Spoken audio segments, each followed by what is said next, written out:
Hola a tots, amics. Volia aprofitar que ara estem a casa tancats i que tenim temps per preparar una mica de material. Per exemple, en aquest cas vull explicar-vos una mica com faig jo per fer els tutorials o quines són les eines que veig importants per a l'hora de fer tutorials. Com a informàtics ens toca i, jo crec que és interessant. Faré servir només eines de codi obert, open source. Això vol dir que no piratejaré res. Que tu decideixes bla bla bla bla bla sota la teva responsabilitat, tu mateix. Jo el que faré serà fer servir eines que es poden descarregar d'internet i són gratuïtes. Llavors, primera eina que faré servir és aquesta que es diu ShareX, que a mi em sembla brutal. Serveix per agafar captures... primer, perdoneu, estic fent a Windows, perquè tothom teniu Windows a l'ordinador normalment. En cas de que hi hagi algú que tingui Linux o a casa, que m'ho faci saber i jo li explico, perquè jo també tinc Ubuntu a casa, però ho farem en Windows pel públic general, ¿vale? Deia, ShareX, pàgina web getsharex.com, ¿vale? Serveix per agafar captures de pantalla i per a gravar la pantalla. Molt, molt, molt interessant. És aquesta aplicació. Estèticament no és molt xula, però veureu que és una passada. Per exemple, si faig control més imprimir pantalla, fixeu-vos que em permet fer una captura que després me la permetrà editar... ja coneixeu, no? Aquest tipus d'eina, no? Que em permet fer quadraditos, fletxites, xorradites... És molt semblant a la que fem servir a classe, que és el Flameshot. Llavors, aquesta aplicació per fer captures és molt senzilla, però també, fixeu-vos, aquí en capturar, també em permet gravació de pantalla. Llavors, tu aquí, en ajustes, si no me equivoco, tareas, grabador de pantalla, aquí normalment no toca res, l'única cosa que sí que és interessant és que aquí li pots dir si vols que gravi també l'àudio o no. I aquí és on tu li tries quina font d'àudio, quin micro USB tens o el que sigui, en cas de que tinguis. Jo sé que molts de vosaltres sou gamers i teniu aquests auriculars amb micròfon superguai USB, llavors aquí trieu la font d'àudio, micròfon USB no sé què, i se grava. Que no teniu un micro, no passa absolutament res. Jo el que faria és, mentre que... aquí li dius, en capturar, li diries gravació de pantalla i te comença a gravar tota l'àrea que tu vulguis. Que tu dius, no, és que no tinc font d'àudio. Doncs vas fent les captures de pantalla, te fiques el mòbil al costat gravant àudio i vas parlant. I després només hauràs de muntar l'àudio amb el vídeo.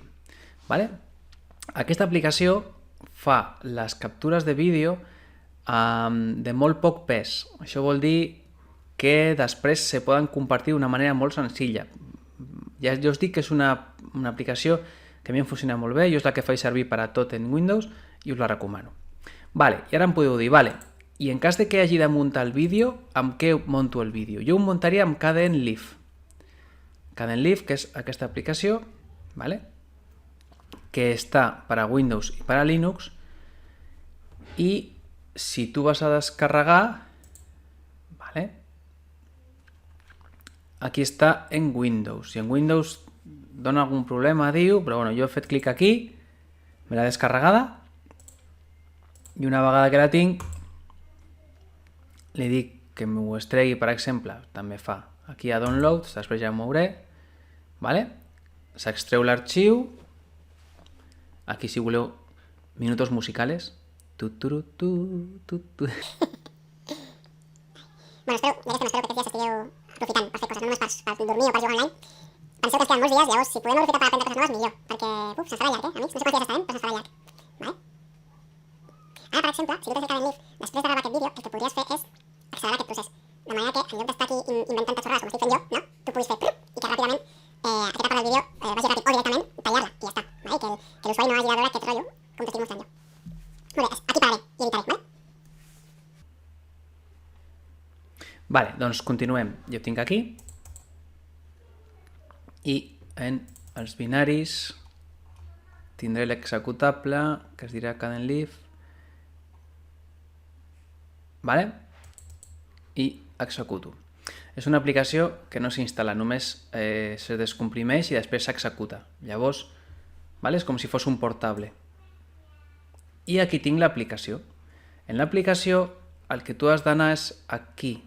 Has d'anar ficant els diferents arxius de vídeo, d'àudio, el que sigui, i els has d'anar ficant aquí, tic, tic, tic, tic, tic, un darrere l'altre. També pots ficar coses en paral·lel, etc. Per exemple, imagina't que jo vull ficar, no ho faré en vídeo perquè si no vale? El que puc fer és anar arrossegant aquí algun dibuix dels que estic fent servir amb els nens, vale?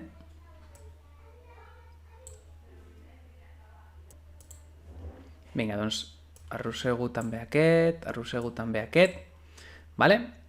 I ara el que podria fer és, veieu? En la línia aquesta de temps jo puc anar ficant els diferents arxius. Clar, si fos un arxiu de vídeo, doncs igual. I aquí tinc, fixeu-vos que aquí tinc el punt que s'està reproduint en aquest moment. Jo aquí puc fer botó derecho, jo per exemple puc retallar, puc ficar animacions, puc ficar un tou de coses. Sí? Aneu provant. Després, una vegada acabat en processar, doncs feu el processament i feu el vídeo. És una aplicació que al començament igual us costa una mica, però una vegada que ja ho tens, jo crec que és senzilla. Insisteixo, és gratis i té totes les garanties. Que voleu fer servir una altra aplicació? Vosaltres mateixos. Llavors, si tu aquí tens l'àudio de la captura de pantalla que has fet amb el ShareX, vale? I després el vídeo, i aquí fiques l'àudio en aquesta A, que és un arxiu de veu que has gravat amb el mòbil, les fiques juntes, després li dones a processar i ja tindries el vídeo. Bueno, us demanarem algun tutorial aquests dies, per tant aneu practicant, aneu fent coses, a veure què us sembla, a veure com ho feu i bueno, que vagi molt bé.